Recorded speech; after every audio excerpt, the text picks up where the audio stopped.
এই জন্য মানুষ আকাম কুকামে ধরা খাইলে মানুষ কি কয়? চরিত্রহীন। বুঝা গেল এটারে চরিত্র ধরে। এটা নষ্ট হলে বলে চরিত্রহীন। লম্পট, বেহায়া, নির্লজ্জ, বেশরম।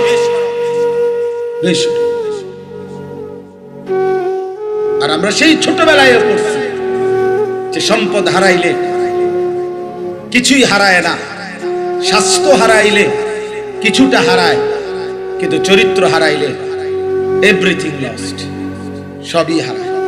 মানুষ সুদখোরকে সুদখোর বলে, মানুষ ঘুষখোরকে ঘুষখোর বলে, মানুষ মদখোরকে মদখোর বলে, মানুষ জুয়া খেলে যে জুয়ারি বলে, কিন্তু নারীর সাথে জিনা, ব্যভিচার, নারীর সাথে হারাম সম্পর্ক, হারাম প্রেম, হারাম ভালোবাসা, নারীর ছবি, নারীর অশ্লীল দৃশ্য, উলঙ্গতা, এরকম যৌন সম্পর্কিত, লজ্জাস্থানের শাহওয়াত সম্পর্কিত কোন পাপে যদি কেউ মানুষের কাছে পরিচিত হয়, তখন মানুষ তাকে চরিত্রহীন বলে, লম্পট বলে।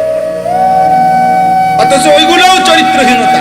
কিন্তু মূলত মনে রাখতে হবে, কোন ছেলে, কোন মেয়ে তার ইজ্জত, তার সম্ভ্রম, তার হায়া, তার লজ্জা, তার লজ্জাস্থানের পবিত্রতা হেফাজত করা, এটাই হলো মূল আখলাক, মূল চরিত্র। এই জন্য মানুষ আকাম কুকামে ধরা খাইলে মানুষ কি কয়? চরিত্রহীন। বুঝা গেল এটারে চরিত্র ধরে। এটা নষ্ট হলে বলে চরিত্রহীন। লম্পট, বেহায়া, নির্লজ্জ, বেশরম।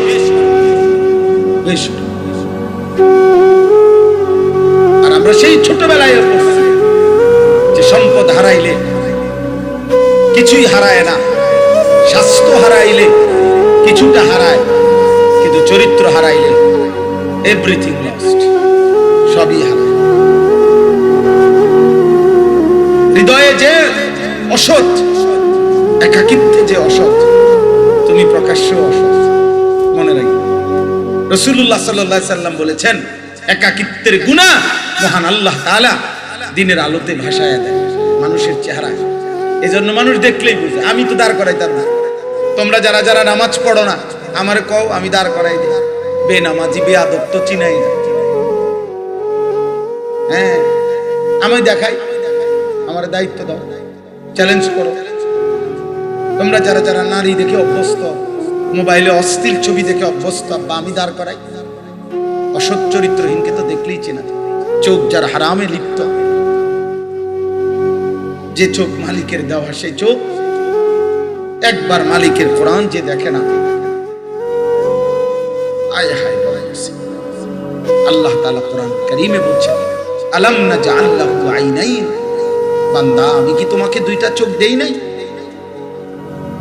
সেই চোখে 40 বছরে, 30 বছরে, 60 বছরে, 20 বছরে আমার দেওয়া চোখে আমার কালাম, আমার কোরআনের একটা পৃষ্ঠাও দেখে দেখে পড়তে পারলা না?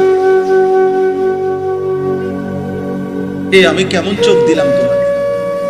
আমার কথা একবারও মনে পড়লো না? বলে এই জন্য ভাই চলেন ফিকির করেন। আজকে বরকতময় রাত, আমরা সবাই জানি লাইলাতুল বারাত। তাফসীরের ভাষায় এটাকে, কিতাবের ভাষায় এই বারাআত বলে, বারাকা বলে, রাহমা বলে, লাইলাতুন নিসফ মিন শাবান বলে, লাইলাতুস সাক বলে।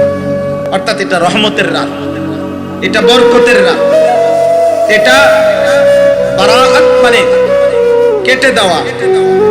অর্থাৎ আল্লাহ তাআলা এই রাত্রে বান্দার গুনাহ সম্পূর্ণ কেটে দিয়ে বান্দাকে যেন নতুন করে জান্নাতের উপযোগী বানায়। লাইলাতুস সাক অর্থ হইল চেক। কোন মানুষ যেমন কাউকে বলছে খুশি হয়ে যে আমি ব্ল্যাঙ্ক চেক দিয়ে দিলাম, নিচে আমি সই দিয়ে দিছি, টাকার অঙ্ক তুমি বসায় নাও। আল্লাহ তাআলা যেন বলে, বান্দা আজ রাত আমি মাগফিরাতের ঘোষণা দিয়ে দিলাম, তোমার যত গুনাহ স্বীকার করে চোখের পানি ফেলে আমার কাছ থেকে মাফ করা হয়। আমি ব্ল্যাঙ্ক চেক দিলাম। আমি 3টা গুনাহ মাফ করবো এমন না, আমি 30টা গুনাহ মাফ করবো এমন না, আমি 300 গুনাহ মাফ করব, না না, সংখ্যা আমি বসাইলাম না, আমি শুধু মাগফিরাতের ঘোষণা দিলাম, আমি মাফ করব ঘোষণা দিলাম। তোমার গুনাহ যে পরিমাণ তুমি বসাও, তুমি বলো, তুমি স্বীকার করো, তুমি তাওবা করো, আমি আল্লাহ তাআলা সব মাফ করে দেব, সব মাফ করে দেব। অনেক ফজিলতপূর্ণ রাত, এবং সবচেয়ে বড় কথা হলো এই লাইলাতুন নিসফে মিন শাবান, শাবানের এই মধ্যরাত, অর্থাৎ 14 তারিখ দিবাগত এই রাত, 15ই শাবান, এটা বুজুর্গানে দ্বীন উলামায়ে কেরাম মুহাদ্দিসিনে কেরাম বলছেন এটা রমজানের একেবারে নিকটতম মুকদ্দমা, তামহিদ ভূমিকা। অর্থাৎ একজন মুমিনের উচিত আর কোনোভাবে দেরি না করে, আর একটা মিনিট দেরি না করে, কমপক্ষে আজকের এই 15 শাবান লাইলাতুন নিসফে মিন শাবান, শবে বরাত যখন থেকে শুরু হইল সন্ধ্যা, এখন থেকে নিয়ে রমজানের প্রস্তুতি, রমজানের ইবাদত, রমজানের আমল, রমজানের জন্য নিজেকে সঁপে দেওয়ার, আর আল্লাহর কাছে রমজানের জন্য কাকুতি মিনতি করে চাওয়ার, এবং নিজের গুনাহ মাফ করাইয়া পূর্ণ উদ্যমে রমজান আল্লাহর ইবাদত আর বন্দেগী পালন করার ভূমিকা স্বরূপ নিজেকে শতভাগ প্রস্তুত করাইয়া নেওয়ার ভূমিকা, তামহিদ, এই শবে বরাত। অর্থাৎ আজকের পরে আর একদিনও দেরি করা ঠিক হবে না, একদিনও না, একদিনও না। আল্লাহ তাআলা যেন রমজানের অনেক কিছু দিবে, তার আগে 14 দিন আগে আল্লাহ তাআলা যেন আরেকটা গেটে আল্লাহ তাআলা বলছে, বান্দা আজকের রাতেই আমি অগণিত গুনাহ মাফ করব, আমি আল্লাহ তাআলা তোমাকে রহমত বরকত মাগফিরাত দেব, দিয়ে এটাকে পুঁজি নিয়া তুমি আগে বাড়ো রমজান পর্যন্ত, রমজানে রহমত মাগফিরাত আর নাজাত নিবা। ইফতার সাহারিতে, ইতিকাফে, তারাবিতে, রাতের প্রতি সেকেন্ড, দিনের প্রতি সেকেন্ডে, প্রতি ঘন্টা মিনিটে তুমি আমি আল্লাহর কাছ থেকে অফুরন্ত রহমত মাগফিরাত আর নাজাত নিয়ে ঈদের চাঁদ উঠবে, আমি তোমাকে মুত্তাকি বানিয়ে জান্নাতি বানায় দেব। রাসূলুল্লাহ সাল্লাল্লাহু আলাইহি ওয়াসাল্লাম রমজানকে যেমন কদর করতেন, ভালোবাসতেন, তো এই শাবান মাসকে নবীজি ভালোবাসতেন। রমজানের আশায় শাবানের নাম ধরেও দোয়া করতেন। সেই রজব মাস আসলে রমজানের জন্য দোয়া শুরু করতেন। কিন্তু মজার বিষয় হলো শাবান মাসের কথাও বলতেন, আল্লাহুম্মা বারিক লানা ফি রাজাব ওয়া শাবান ওয়া বাল্লিগনা রমাদান। তাহলে রজব, শাবান, রমজান, কাউন্টডাউন এখন, অর্থাৎ এখন গুরুত্বপূর্ণ। যেমন এই মুহূর্তে মানুষ এখন আর নির্বাচন, 12ই ফেব্রুয়ারির নির্বাচন আর কয় মাস, আর কয় সপ্তাহ, আর কয় বছর এমনি গণে না। এখন হইল কাউন্টডাউন, অর্থাৎ আজকে 3 তারিখ গেল, আর 9 দিন, কালকে কইবে আর 8 দিন, তারপর ওই দিন বলবে আর 7 দিন, এমনি গণে। অর্থাৎ এবার একটা একটা করে অঙ্ক কি করে বাদ দেয়, বুঝছেন কি? মূলত এক মুমিনের উচিত আল্লাহর কাছে বলা, মাওলা রমজানের আর 14 দিন, রমজানের আর 13 দিন, রমজানের আর 12 দিন, রমজানের আর 11 দিন, রমজানের আর 10 দিন, মাওলা এত কাছে এনে আমারে বঞ্চিত করেন না, আমাকে মাহরুম করবেন না, আমারে মাহরুম করবেন না মাওলা। এমন শ্রেষ্ঠতম রমজান আমারে আরেকবার নসিব করেন, রমজান দেখাইয়া আমারে কবুল করুন। এই জন্য আমি সবার কাছে অনুরোধ করছি, আমরা প্রত্যেকে, ছেলেরা, আব্বা, তোমরাও আজকের এই রাত গুরুত্বপূর্ণ। শুধু ওয়াজ শোনা না, বরঞ্চ এই অনেক ছেলে, আমি সেই হাজীগঞ্জের ওই দিক থেকে আসছি, অনেক ছেলে রাস্তায় রাস্তায় ঘুরতেছে, চিল্লাইতেছে, একটারে দৌড়ানি দেয়, একটা আরেকটারে লাথি দেয়, এরপরে চিল্লানি মারে, হই হুল্লুর মারে, গাড়ি দেখলে ভ্যাক্সি মারে। এই হলো সব, এটা শবে বরাত বলেন। অথবা তালাশ করবে, খুঁজবে, আর কোরআনে বিরিয়ানি দেয়, কোরআনে খিচুড়ি দেয়, কোরআনে জিলাফি দিব কিনা, এই মানে উৎসব। আমরা ভাবছি শবে বরাত মানে উৎসব, আমরা ভাবছি শবে বরাত মানে অনুষ্ঠান।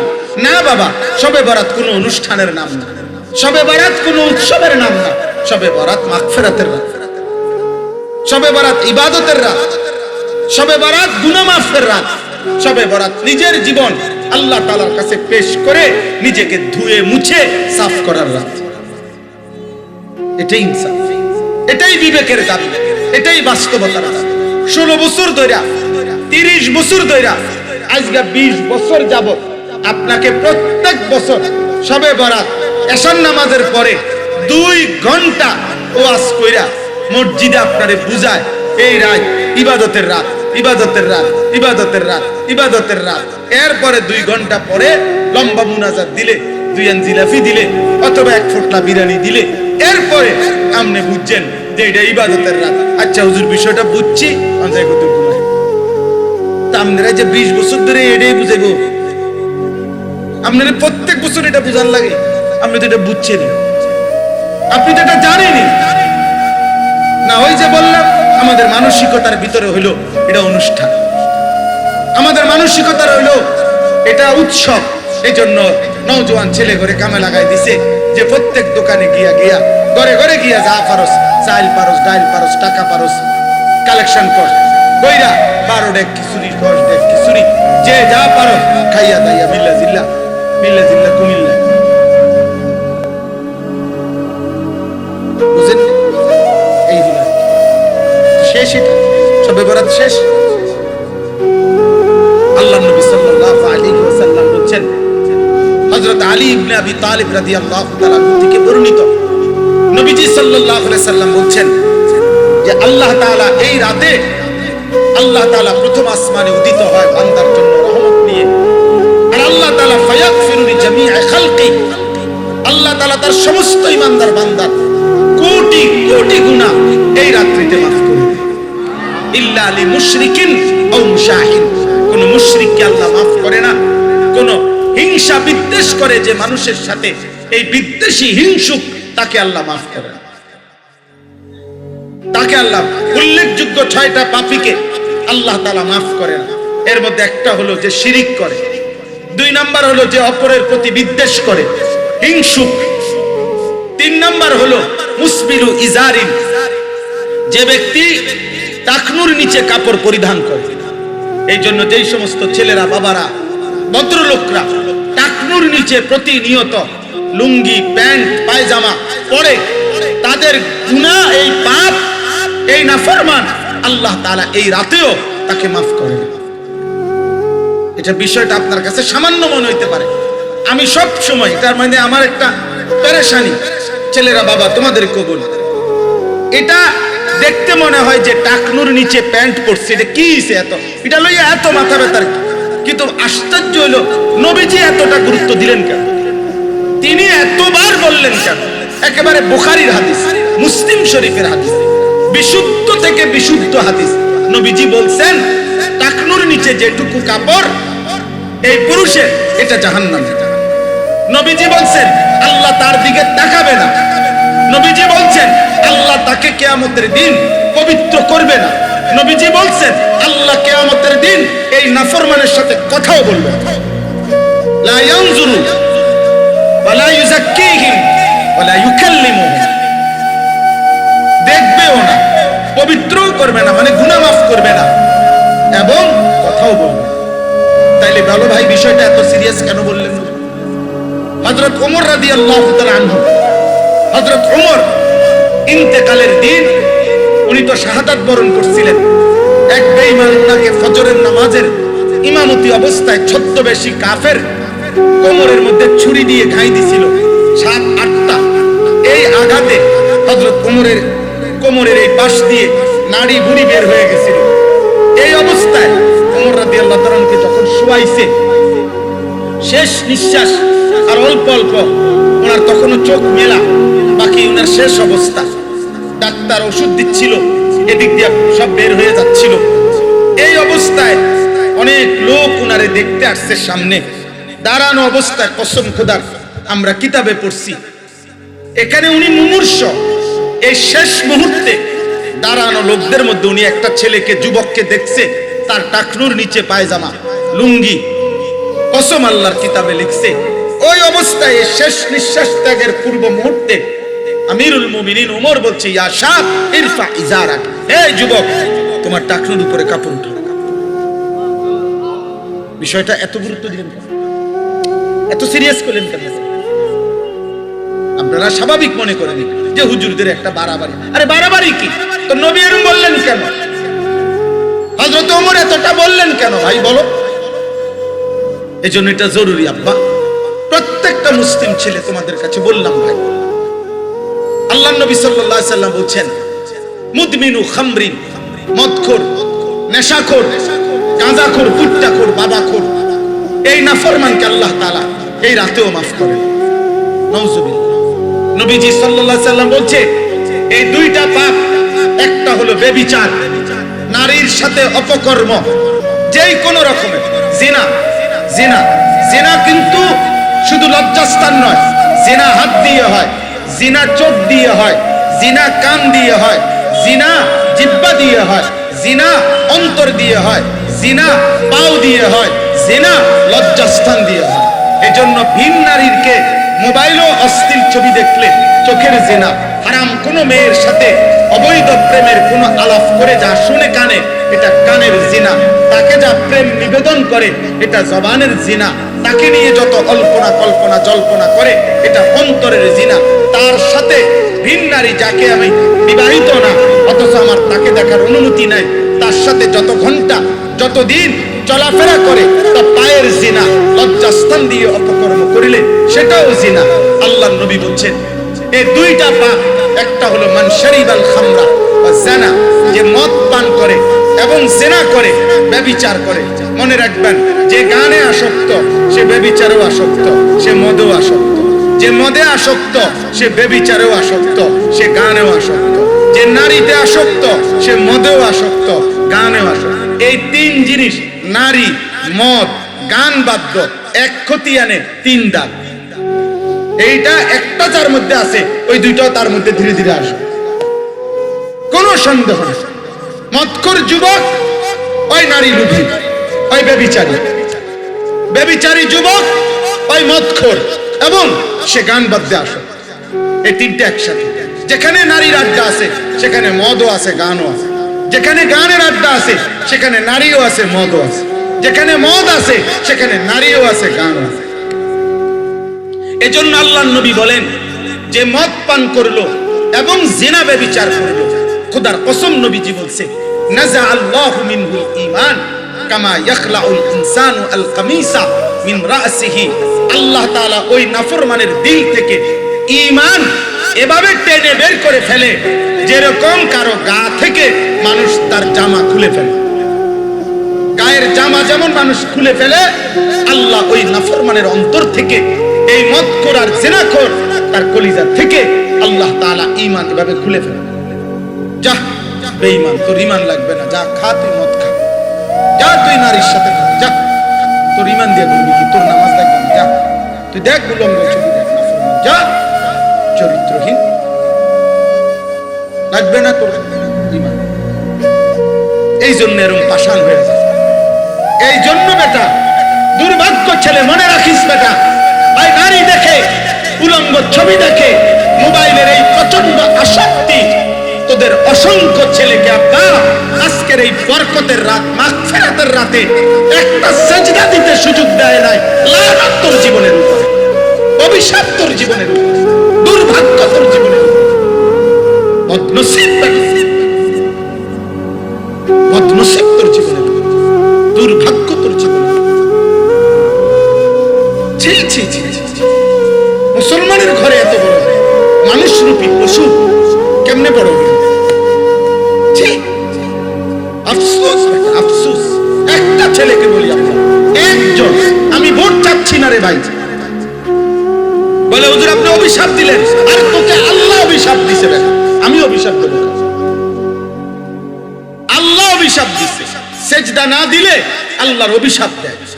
ইবলিস সেজদা দেয় নাই, আল্লাহ তাকে বলছে ওয়া ইন্না আলাইকাল লানাতা ইলা ইয়াউমিদ্দিন। ইবলিস আজকের থেকে নিয়ে কিয়ামত পর্যন্ত সেজদা দিলি না, একটা সেজদা, তোর উপরে আমি আল্লাহর লানত, লানত, লানত কিয়ামত পর্যন্ত। কয়টা সেজদা? তাইলে ও কয়টা সেজদা দেয়নি? ভাই, ফজরের 4 রাকাত নামাজে 8টা সেজদা, জোহরের 10 রাকাত নামাজে 20টা সেজদা, আসরের 4 রাকাত ফরজে 8টা সেজদা, মাগরিবের 3 রাকাত ফরজে 6টা সেজদা, এশার 4 রাকাত ফরজে 8টা সেজদা, 3 রাকাত ভিতরে কয়টা? 6টা সেজদা। তুমি কয়টা ছাড়ছো? সুন্নতে মুআক্কাদ, ওয়াজিব, ফরজ কয়টা সেজদা ছেড়ে দিছো? হ্যাঁ, ভাত খাও দেখে মনে করছো অসুবিধা হইতো না? ভাত তো জানোয়ারও খায়। ঘুম যাও দেখে মনে করছো অসুবিধা নাই, ঘুম তো জানোয়ারও যায়। হ্যাঁ, লজ্জাস্থানের চাহিদা পূরণ হয়েছে দেখে মনে করছো কোনো অসুবিধা নাই। থাকার ব্যবস্থা আছে, থাকা তো জানোয়ারেরও ব্যবস্থা আছে। গরু, ছাগল, কুকুর, বিড়াল থাকে না? ওরা খায় না, ওরা ঘুমায় না, ওরা পেশাব পায়খানা করে না, ওদের যৌন চাহিদা পূরণ হয় না? নয়তো ছাগলের বাচ্চা হয় কেমনে, গরুর বাচ্চা হয় কেমনে, কুকুরের বাচ্চা হয় কেমনে, শুকুরের বাচ্চা হয় কেমনে? যৌন চাহিদা পূরণ না হলে? বলো না ভাই, বাবা বলেন, আপনারা বলেন। আপনারা আপনাদের ছেলে মেয়ে, আপনাদের স্ত্রী সন্তানকে বাদ দিয়া আপনারা ব্যস্ত হয়ে গেছেন সোফা বানাইতে। খাট, সোফা আর ফার্নিচার, বিল্ডিং আর দালান আর টাইলস আর বাথরুম আর ইট বালু আর সিমেন্টের প্রতিযোগিতা করতেছেন। আহা মুসলমান, নামাজ কোথায়? আপনার ঘরে ঘুমায় 6 জন, ফজরের নামাজ পড়ে কয়জন? আপনার ঘরের সদস্য 8 জন, আল্লাহর কোরআন পড়তে পারে কয়জন? কথা বলেন না? হ্যাঁ, কুতের বিদেশ থেকে কইছে শুধু আব্বা আকামার মধ্যে একটু সমস্যা, কত দোয়া করেন। মনে ইমাম সাহেবের 2000 বার কইছে। ইমাম সাহেবের মনে 5 ওয়াক্ত নামাজের পরে 50,000 বার মনে বলছে, হুজুর আল্লাহ দোয়া কত খাস করে দোয়া করেন। কোলাগার বিদেশে একটু ঝামেলা করে গেছে, আকামার সমস্যা। হ্যাঁ, কতবার চাইলেন একটা বিষয়ের জন্য? কতবার দোয়া চাইলেন? দুনিয়া কতবার চাইলেন? ছেলেরা যে নামাজ পড়ে না, কয়বার হুজুরে বলছেন? স্ত্রী যে পর্দা করে না, এটার জন্য কোনো উদ্যোগ নিতে হয় না? এটা কাল কইলেই হয়, পড়ে না। কইছি হুজুর শুনে না, শেষ, আপনার দায়িত্ব শেষ। সংসার এমনি চালায় মানুষ? বলেন বাবা। আমি অনুরোধ করছি, আমার একটা কথা এবার শুনেন, এই শেষ কথাটা, এটার লগে এটা আয়াত মিলাই বলি। প্রত্যেক মানুষ, এটা সব ওলামা এনে বসা আছে। কবিরা গুনাহ এই যেগুলো বলছি, তো বললাম যে 1 নাম্বার শিরিক, আল্লাহ মাফ করে না শবে বরাত। হিংসুককে আল্লাহ মাফ করে না। বললাম যে টাকনুর নিচে কাপড় যে পড়ে তাকে আল্লাহ মাফ করে না। মদ পান করে যে, আল্লাহ তাকে মাফ করে না। আকুল ওয়ালিদাইন, পিতা মাতার নাফরমানি যে করে, আল্লাহ তাকে মাফ করে না। মূল বিষয় হলো, অর্থাৎ অসংখ্য গুনাহ বান্দার আল্লাহ এমনিতেই মাফ করে, কিন্তু কিছু জঘন্য কবিরা গুনাহ আছে এমন, যেগুলো মহান আল্লাহ পাক রব্বুল আলামিন খালিস তওবা ছাড়া, খাঁটি তওবা ছাড়া আল্লাহ মাফ করে না। মাফ করে না, মাফ এগুলার কোনো মাফ নাই? আছে মাফ, খালিস তওবা। এগুলার মাফ নিতে হলে আগে কি করতে হবে? বলেন না, কি করতে হবে? তওবা।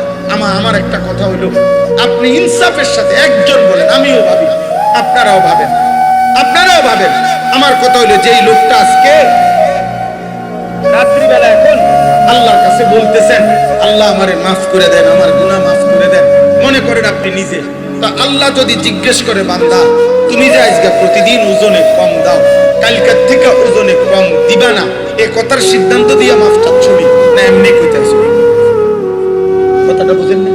আল্লাহ যদি জিজ্ঞেস করে, বান্দা তুমি যে প্রতিদিন বিড়ি সিগারেট খাও, এটা ছেড়ে দিয়ে নি মাফ চাইতেছ, না বিড়ি সিগারেট চলমান অবস্থায় মাফ চাইতেছ? আল্লাহ মনে করে জিজ্ঞাসা, আল্লাহ জিজ্ঞাসা করছে, বান্দা তুমি যে আজকে 10 বছর ধরে কিস্তি নিতেছ, এই কিস্তি আর নিবা না, এ ছেড়ে দিলা, এই কথার উপরে নি মাফ চাইতেছ, নাকি এটা চলমান থাকবে, কালকেও আবার আগামী সপ্তাহে আবার কিস্তি শোধ করবা, এই অবস্থায় নি মাফ চাইতেছ? তো কিতা মাফ চাইতেছ? বলো না ভাই। একটা যুবক ভাই, তুমি বলো আব্বা, তুমি কি মাফ চাইবা? যে আল্লাহ আমি নারী দেখবো না, ছবি দেখবো না। আল্লাহ যদি জিজ্ঞেস করে, বান্দা এটা বলো যে এটা ছেড়ে দিছো কিনা? মাফ চাইতে হয়তো এই 3 জিনিস একসাথে করে। 1 হলো, আল্লাহ আমি গুনাহ ছেড়ে দিলাম। 2, আমি দিল থেকে বলতেছি, মাওলা আমি আর করব না, ওয়াদা দিলাম, আমি লজ্জিত, আমি অনুতপ্ত, আমি মাফ চাইলাম। এই 3টা একসাথে করলে দিল থেকে, আর আমি আপনি যত মাথা লাড়লেন হুজুরের লগে, মনে করেন আস্তাগফিরুল্লাহ রাব্বি, কোথায় হবে লড়ে কান্দে। হ্যাঁ, আল্লাহ আপনার দিল জানে না? কথা বলেন না কেন? তো আল্লাহ যদি জিজ্ঞাসা করে, বান্দা পরিষ্কার কথা কও, সুদ ছাইরা নি কইতেছো আস্তাগফিরুল্লাহ, না চালু রেখে বিড়ি লগে রেখে নি, কথা বলেন না। টেলিভিশন নাচ গান সাথে রাইখা কি আস্তাগফিরুল্লাহ কও, কাদ্দারে কও, কি বলতে চাচ্ছ? মস্কারি করো আমি আল্লাহর সাথে? আমি আল্লাহর সাথে মাফ চাওয়ার নামে তামাশা করছো। হ্যাঁ, কোন মানুষ দুনিয়ার কারো কাছে যখন ক্ষমা প্রার্থনা করে তো পাপ চালু অবস্থায় ক্ষমা প্রার্থনা করে, কথা বলেন না কেন? দুনিয়ার কোন মানুষকে তো পর্যন্ত বলে যে আমি মহামান্য আদালত, আমি ওয়াদা দিলাম আমি এমন জঘন্য পাপের সাথে আর জুড়বো না। এত বড় মালিকের সামনে তুমি নাফরমান, পাপ চালুই আছে, তোমার ছেড়ে দেওয়ার কোনো মানসিকতাই নাই, কি মাপ চাইলা? কি তওবা করলা? কার কাছে কি চাই? বলেন বলেন। সত্যিকার তওবা তো করলে আল্লাহ পাক রব্বুল আলামিন তো কিতাবের মধ্যে আছে 100 খুন করছে এমন মানুষকে তো আল্লাহ জমানার আউলিয়া বানায় দিয়েছে, ওলি বানায় দিয়েছে। ডাকাতের সর্দারকে তো আল্লাহ ফুজাইল ইবনে আয়াজ রাহমাতুল্লাহি আলাইহি, তিনি ডাকাতের সর্দার ছিলেন, পরবর্তীতে তিনি তওবা করে সাইয়্যিদুল আউলিয়া, আউলিয়াদের সর্দার হয়েছেন।